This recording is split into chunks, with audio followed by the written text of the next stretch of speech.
है सबसे न्यारी।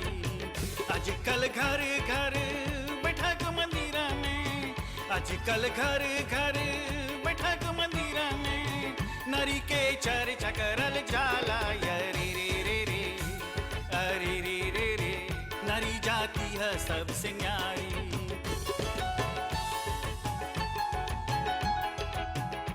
पोर्टलिस के पार्सल पोस्ट ऑफिस गैलिसा तद्वरीय परी लोकल श्रीमती प्रतिभा दवाहू जिन कोमिसिया के काम करे माने कोनो आदमी आवता कोनो प्रकार की सेवा खातिर त ओकर सहायता करे के कि कौन सेवा कहाँ मिली, एकर से आदमी लोग के काफी मदद मिलेला। हम यहाँ पर लापोस में कोमिसिया काम करेला तो कातों से यहाँ पर काम करते हैं। हम यहाँ पर ही हमार काम कुमाजा एदे करेला, क्लियों आवेला तो के गिदे करेला कहाँ पर ही कौन ची करे के है वो लोग के गाइड करेला यहाँ पर क्लियों लोग के। हम अरे एकर से आगे कहाँ काम करत रहा? एकर ले आगे हम जब मिजे लापोस में काम करत रही हुओं पर ही ये काम करत रही, क्लियों लोग के एदे करत रही, तनी मिजे जो दिखावत रही वहाँ पर ही वो लोग के एदे करत रही और तनी ऑफिशियल लोग की सहायता करत रही। जब से यहाँ काम करत हो कौन तरह से तोहर जीवन में बदलाव आल, कुमाजा कौन लेद मिलल तोहरा? जब से हम काम करते हैं यहाँ पर ही जीवन में बहुत बदलाव आल। पहला गो लिस्पेंस में मिलल यहाँ पर ही क्लियों से कैसे चला हैंडल करे के, कैसे क्लियों के चला एदे करेंगे। यहाँ पर ही एगो बड़का लिस्पेंस में बस कि ढेर कलिते दे पहुँच सके यहाँ पर ही काम करेला सनी। यहाँ पर एक्सू संगे काम करेला सा, लादवान संगे काम करेला सा और प्लस ऑफिशियल आपूस बा लाफोस वो बा यहाँ पर ही। अरे हयो एक्सपीरियंस मिलल जनता के संगे कैसे बतियाए के आदमी लोग के संगे? जनता संगे चाहेला जाने के एगो लिस्पेंस मिलल, जनता संगे कैसे चाहेला बतियाए के यहाँ पर ही। और रोज के यहाँ पर पारे नहीं रहेला, कबो कमती आदमी रहेला, कबो ढेर आदमी रहेला, कबो सब कलिते मुँह आदमी से परेला काम करे के यहाँ पर ही। अपन जीवन में हाई कमवा से अपन लड़का लोग के पोगे कर ली, मन लड़का लोग के पढ़ाई दी, एडे कर ली। यहाँ पर ही सब कोई कोपेगे होके काम करेला, जितना ऑफिशियल बा मिलजुल के यहाँ पर काम करेला सनी। सब कोई सब ऑफिशियल सब मिशे सब मैडम सब कोई मिलजुल के यहाँ पर काम करेला सनी मिशे मैडम लोग। यहाँ पर ही काम हुई 15 entre हुएला और 4 फिनी हुएला काम यहाँ पर ही। समझी के ça veut dire 30 से commencé हुएला काम मिजिले फिनी हुएला। कबू नहीं सोच ले रही है काम करब, मैं फिर भी बहुत सैटिस्फाई है अपन काम से, अपन सर्विस लापोस से बहुत ही सैटिस्फाई है। हम सब कोई के चाहना मिलजुल के काम करे के और नारी जाति लोग के चाहला सुलिदिया रहे के, बस कि हम बिना कोई कुछ नहीं सके करे नारी बिना। पार्सल पोस्ट ऑफिस के ऊपरी भाग में office of exchange incoming registered department बा, जहाँ पर ही भेंट होल पोस्टल ऑफिसर रीना सिबारत के संगे जिन अपन टीम के संगे काम में काफी व्यस्त रहलन। वो भी हमनी के संगे अपन अनुभव बटलन। Au fait, 13 ans, mon travail dans la poste, mais mon parti travail là avant, il y a 2 ans que je suis là, comme on a pu fini. Mais ici, nous avons un parcelle depuis PATS, moi à rentrer, nous mettons le système ici. 13 बरिस से डाक विभाग में काम करीला, 2 बरिस से यहाँ काम करत हैं। यहाँ पर ही जोन पार्सल आवेला सिस्टम पर ही डालीला सा, एक जना जांच चेकिंग करेला, आर एकर बाद शेरे निकले कुत्ता एकरा सूंघेला, एकर बाद ही सब दुआनिये हिया बेदा करल जाला। हिया टेलर क्लर्क नियन काम करे लगली, फिर postal officer, relieving postal officer और अब सीनियर पोस्टल ऑफिसर के काम करत हैं। हर काम के बदौलत काफी स्वतंत्र होवे के मौका मिलल।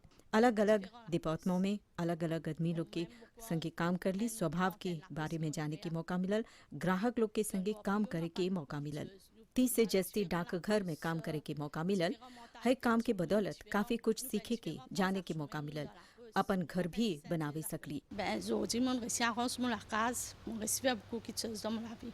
Normalement 23 ans हो गल बा, मैं जब से यहाँ आल है 1 हुआ था और हमने यहाँ पर सब ले जितना कॉन्ट्रोवर्स मोरिस से यहाँ पर से पासे होके तब जाला सब ले रेजियों में 9 आदमी से शुरू हो गया और 5 आदमी ले काम फिनी हो जा रहा।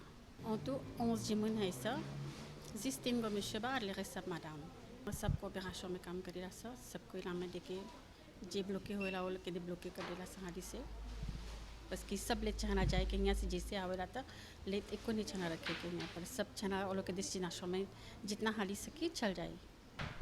अपन फामी के सुतनिया करनी लड़का लोग के तनी जस्ती पढ़ानी और प्लीज यहाँ पर जहाँ जरा सा तक काम हुआ तो सीखते रहेला सब कबो मुझे नवा चीज़ सीखे के मिलते रहेला हरदम। देश भर में एगो 7 लापोस में काम कर ले हो। आज कैसे बुझाता है यहाँ पहुँच गए है पुसवा में?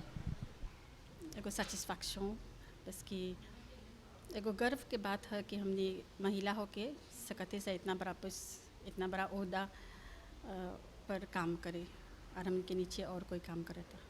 दूसर मैडम लोग खातिर हम है बोलब कि अपन कमार लोग संगे निमन से काम करे के कोई के छोटा या बड़ा नहीं माने के। 22 इयर्स हम पोस्ट ऑफिस में काम कर रहे हैं। डिफरेंट जगह पर काम करते हैं, ईस्ट नॉर्थ, कभी कभी रिप्लेसिंग भी होता है। पोस्टल ड्यूटीज़ होती हैं काउंटर पर, अब हम एडमिनिस्ट्रेशन पर हैं। अभी हम जब लीव्स होते हैं ना तो उसकी डिटेल्स और रिप्लेसिंग के ऑफिसर्स को जगह डिफरेंट पोस्ट ऑफिसर्स में भेजते हैं। इसी का हम उसको भेजकर जो ऑफिसर्स लीव्स पर हैं के हॉलीडेज़ को एंजॉय करते हैं। मैं यहाँ 10 साल से काम कर रही हूँ और मैं यहाँ का इंटरनल ऑडिटर हूँ और हम सभी मॉरिशस पोस्ट की ब्रांच में जाकर चेकिंग करते हैं, देखते हैं कि सब काम ठीक से हो रहा है और बेसिकली सभी रिस्क एरियाज़ जहाँ पर हैं वहाँ पर हम देखते हैं कि सब ठीक हैं और कॉर्पोरेट गवर्नेंस इश्यूज़ जो हैं वो सब हम देखते हैं कि सब ठीक हैं। डाक विभाग में इंटरनेशनल अफेयर्स डिपार्टमेंट में देवी ईश्वरी के संगे भी भेंट होल जोन जिसने 89 से काम करत हवन। उनका अलग अलग डाक घर में अलग अलग विभाग में काम करे के मौका मिलल।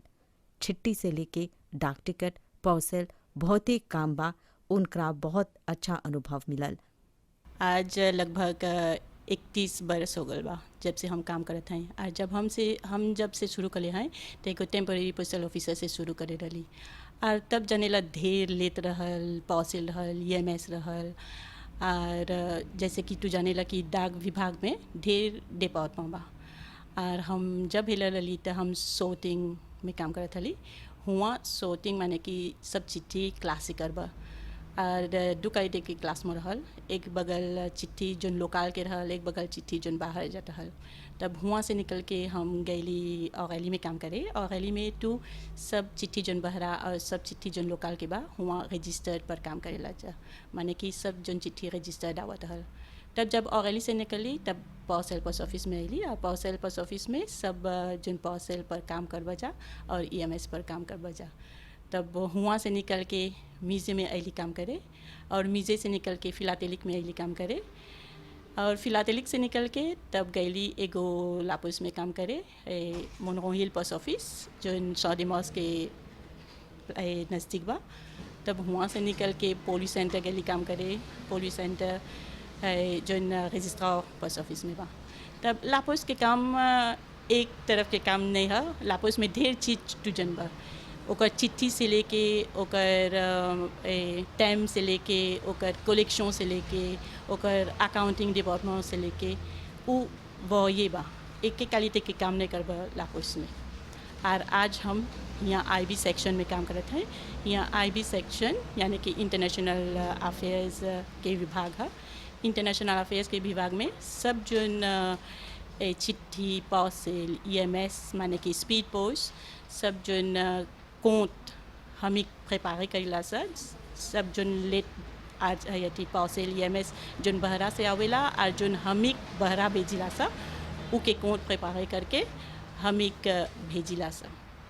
और जैसे कि जनबा कि यहाँ हम कस्टमर सर्विस भी देवला सा, ग्राहक जो पार्सल और EMS पोस्ट करेलन जा डिफरेंट लापोस में हाउ के सब जो जांच करे के बा। मान लो वो लोग के पार्सल और वो लोग के EMS डेस्टिनेशन पर नहीं पहुँचल बा और वो लोग के कोनो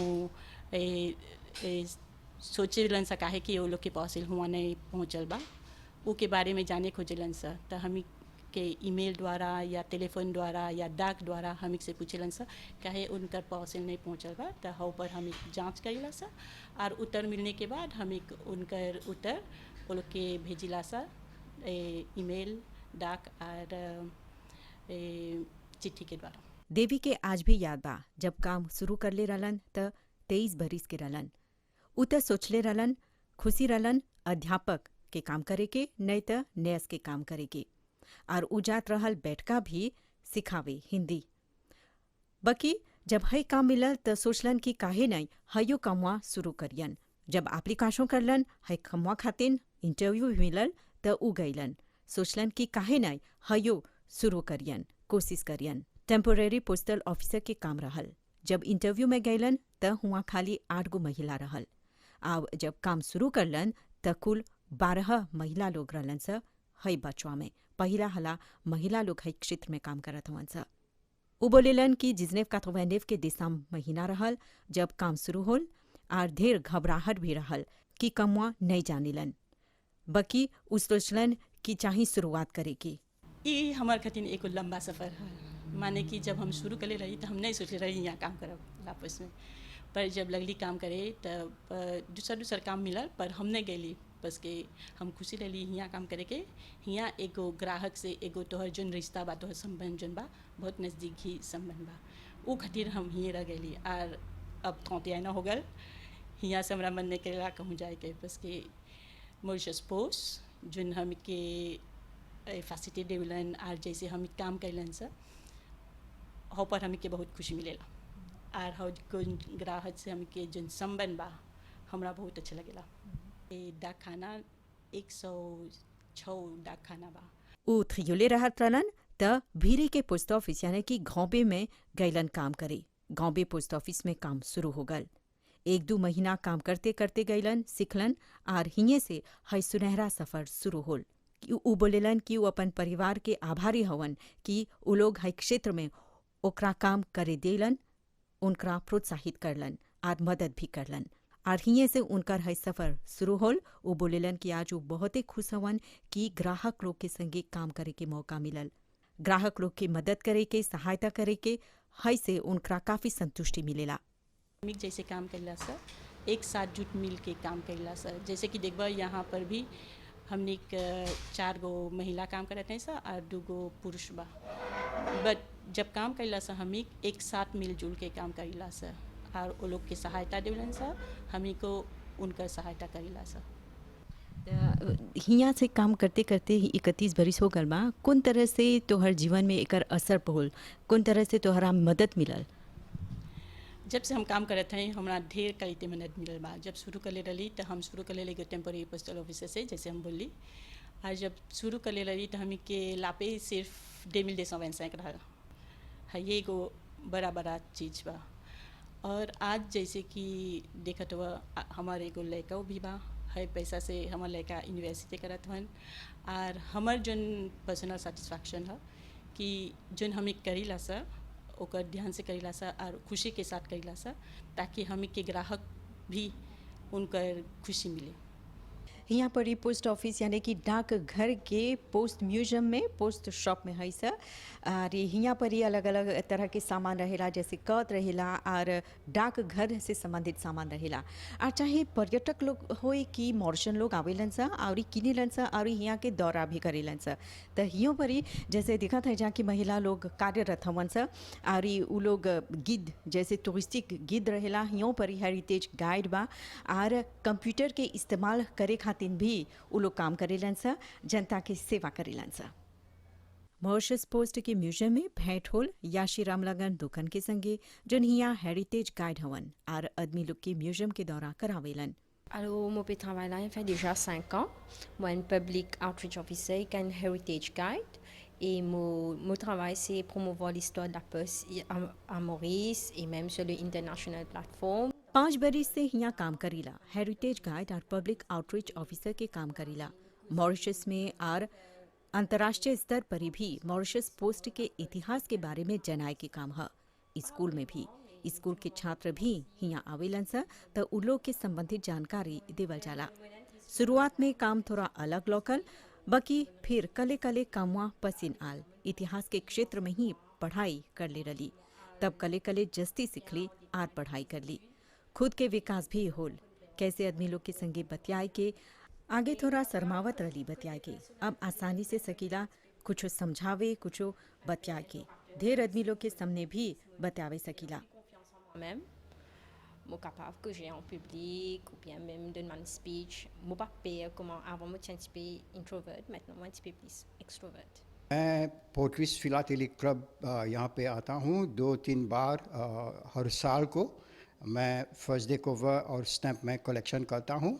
यहाँ पे आता हूँ वो खरीदने के लिए, और मैं देखता हूँ अगर न्यू पोस्ट कार्ड भी है यहाँ पे, ये भी मैं खरीदता हूँ। यहाँ पे महिला लोग काम करते हैं, वो बहुत मदद करते हैं, वो पब्लिक का वेलकम करते हैं। ये बहुत ही अच्छे काम वो महिला करते हैं वहाँ पे, यहाँ पे फिलाटेलिक क्लब का।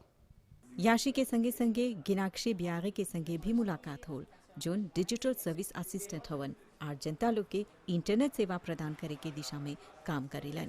मैं यहाँ पर 7 साल से काम करती हूँ और मेरा टाइटल है डिजिटल सर्विस असिस्टेंट। मैं यहाँ लोगों की मदद करती हूँ इंटरनेट एक्सेस थ्रू के ज़रिए से। जब लोग आते हैं तो हम उनको फैसिलिटीज़ देते हैं इंटरनेट एक्सेस पॉइंट पे। हम CSU करते हैं। CSU फैसिलिटीज़ के ज़रिए से लोग अपने कंप्लेंट लिख सकते हैं। ब्यूरोक्रेट के ज़रिए से फैसिलिटीज़ मिलती भी हैं, या पोस्ट ऑफिस में भी आ सकते हैं लोग। और लर्नर के लिए लर्नर एप्लीकेशन लोग लर्नर कर सकते हैं यहाँ पर। एक दिन में 10 या 15 लोग आ जाते हैं यहाँ पर इंटरनेट यूज़ करने के लिए। शुरू जब मैं आई थी थोड़ी मुश्किल हो रही थी, लेकिन धीरे धीरे सब कुछ आसान हो गई। मुझे ट्रेनिंग मिला यहाँ पर और मैं खुश हूँ ये काम करते। मैं खुश हूँ, रोज़ क्लाइंट आते हैं, उनको सहायता करते हुए मुझे खुशी मिलती है, उन लोगों की हेल्प करते हुए। मंदिरा में आजकल घर घर